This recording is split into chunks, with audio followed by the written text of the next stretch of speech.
আমার সাংবাদিক ভাইদের ডেকেছি আপনাদের মাধ্যমে কিছু বার্তা জামাতে ইসলামকে আমরা দিতে চাই। আমি সাম্প্রতিক সময়ে জানেন ফল ব্যবসা করছি, তো এইটা 2018 কোটা আন্দোলনের পর থেকেই ফল ব্যবসাটা করি। আমরা আন্দোলনের পরে অনেকটা সহায় সম্বলহীন হয়ে পড়ি, আমাদের চাকরি চলে যায়, কর্ম চলে যায় এবং বিভিন্ন ডিপার্টমেন্টে চাকরির ভাইবা দিয়ে আমাদের চাকরি হচ্ছিল না।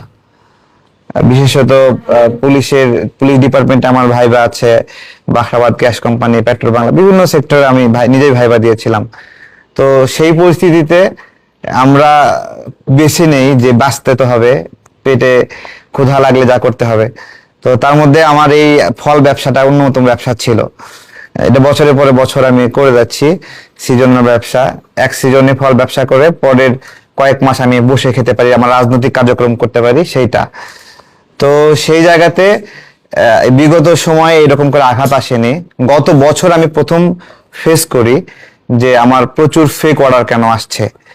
তখন আমি বুঝতে পারি যে রাজনৈতিক বিরোধিতার জায়গা থেকে আমাদের জামাত শিবিরের ভাইয়েরা এই বিরোধিতা করছে এবং তারা যেটা করলো ফেক অর্ডার দিল, প্রচুর পরিমাণে ফেক অর্ডার দিয়ে আমাকে অর্থনৈতিকভাবে ক্ষতিগ্রস্ত করলো। গত বছরই জামাতের নেতাকর্মীদেরকে আমি জানিয়েছিলাম যে আপনাদের নেতাকর্মীরা এরকম করছে, আপনারা এই ধরনের নির্দেশনা দিয়েছেন কিনা। তো যা বলার বলেছি, কিন্তু তো ফলাফল এবার দেখছেন।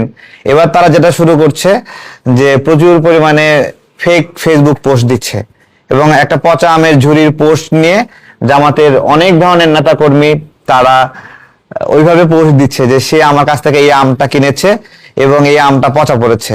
তো দেখলাম যে জামাতের প্রবাসী একজন কর্মী আছে, সে দেশে ফেরার পরে বা আমার কাছে আম অর্ডার করে এই পচা আম পেয়েছে।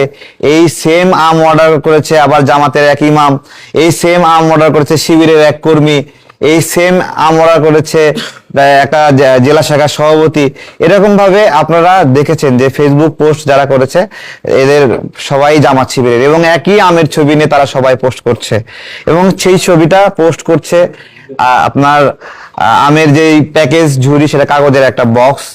সেই বক্স আপনাদের মনে আছে, আমরা এখানে আমাদের অফিসে, পাঁচতলার অফিসে আমরা রাজনৈতিক কর্মীদের, রাজনৈতিক বন্ধুদের, তারপরে সাংবাদিক ভাইদের, আরো পথ শিশু, আমাদের আরো বন্ধুবর যারা আছে সবাইকে ডেকে আমরা আমের উৎসব করেছিলাম। তখন আমরা যে আমের বক্সটা দেখেছিলেন আপনারা, এটাই কিন্তু আমরা গত 7 বছর 8 বছর যাবত এই বক্সে আমটা দেই। তো হঠাৎ করে তারা কাগজের বক্সে আম দেখায় আমাদেরকে একটা হয়রানির শিকার করছে।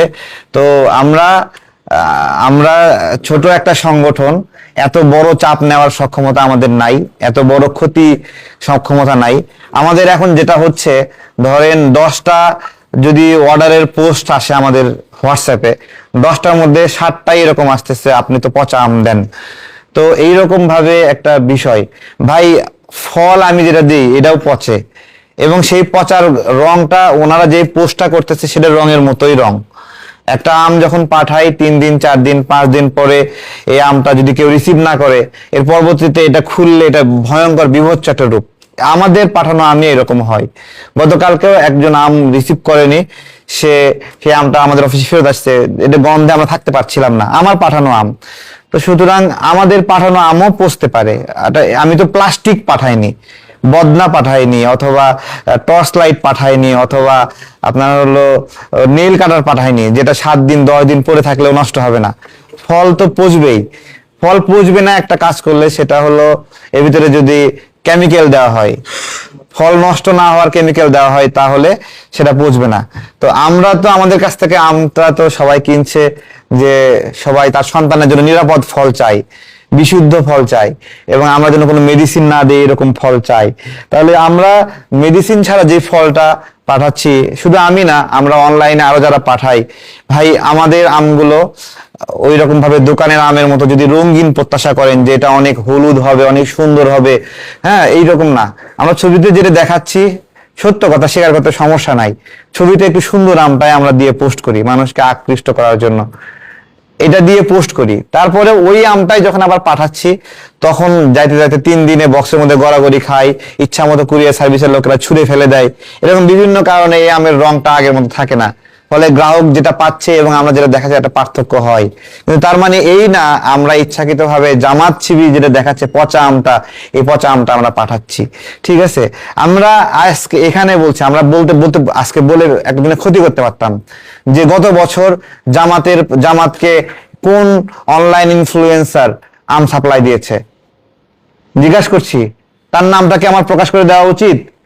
সেটা প্রকাশ করলে কি হবে, জামাতের লোক ছাড়া তার কাছে আর কেউ ফল কিনবে না, তাই না? অনেকে জানেন যে কে এই ফলটা কোন দিয়েছে, তাদেরই কর্মী, কিন্তু বেশ ধরে আছে যে সে হলো সাধারণ নিরপেক্ষ একজন মানুষ, সবার কাছে ফল বিক্রি করছে। হ্যাঁ ভাই, ব্যবসায় রাজনীতি যে যেটাই করুক সেটা স্বাধীনভাবে করা উচিত, তার রাজনৈতিক পরিচয়টা মুখ্য হওয়া উচিত না।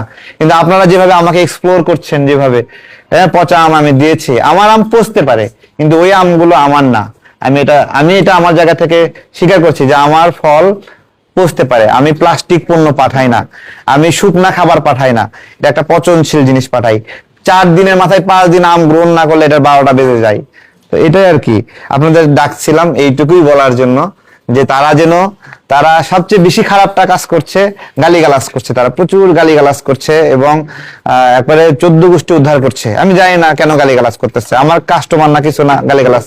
এবং আরো যেটা করছে, জামাত শিবিরের নেতাকর্মীরা তারা ফাও আম পাওয়ার চেষ্টা করতেছে, ভুয়া বিকাশ কার্ড তৈরি করে আমাকে পাঠাচ্ছে যে টাকা পাঠিয়েছি আম পাঠান, এরকম করে কয়েকজনকে পাঠিয়েছিও।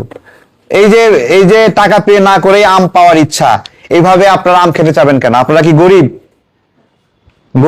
বলেন? আপনার আপনার যদি আম খাওয়ার সমর্থন না থাকে আপনার দলকে বলেন, দল তো নিয়মিত জাকাতের টাকা দেয়, তাহলে সেখান থেকে বলেন, অথবা জাকাত হিসেবে আম চান তাদের কাছ থেকে। আমার কাছ থেকে ভুয়া অর্ডার করে আপনারা আম চাচ্ছেন কিসের জন্য?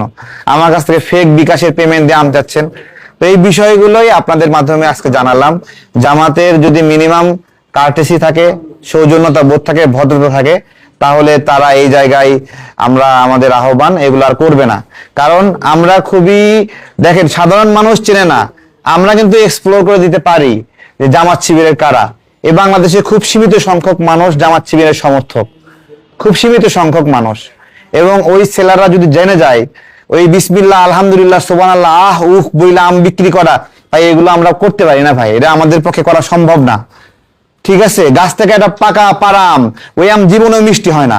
ওইটা কামড় দিয়ে যেভাবে মাটিতে ফিদা হয়ে গড়াগড়ি খায় যে এটা সবচেয়ে সেরা আম, এটা সম্ভব না। গাছ পাকা আম কোনোদিনই মিষ্টি হয় না। একটা আম গাছ থেকে পাড়ার পরে এটা রস শুকায়, রস শুকানোর পরে ধীরে ধীরে এটার মধ্যে এটা টক যে উপাদানগুলো আছে এগুলো মিষ্টিতে কনভার্ট হয়ে যায়। এই জন্য সময় প্রয়োজন, এই জন্য সময় প্রয়োজন। এইভাবে গাছ থেকে আম পাইলে গড়াগড়ি করলে সেটা মিষ্টি আম হয় না। তো সুতরাং আমরা সেটা করতে পারি না। আমরা একটা স্বাভাবিক লিবারেল মানুষ এবং সুযোগ পেলে নামাজ কালাম পড়ি, এবং যখন অনেক সময় ভুলে যায়, নামাজ অনেক মিস হয়ে যায়, এগুলো আমরা বলি যে আমরা কি ধরনের ক্যাটাগরির মানুষ। এইসব জেনে বুঝে আমাদের কাছ থেকে ফল কিনবে না কিনলে কিনবে। কিন্তু যেই কাজটা জামাত শিবিরের লোকেরা করছে, এটা ব্যবসায়িক পরিবেশটা দূষিত করা। বিষয়টা ওরা এরকম করছে যে ওরা ছাড়া কেউ ব্যবসা করতে পারবে না, এবং ওদের মতদর্শের যারা আছে তাদেরকে তারা না খেয়ে মারবে, তাদেরকে ভাতে মারবে, পানিতে মারবে, এরকম একটা অবস্থা করবে। তাদেরকে কোনো ব্যবসা করতে দেবে না, কোনো কাজ করতে দেবে না।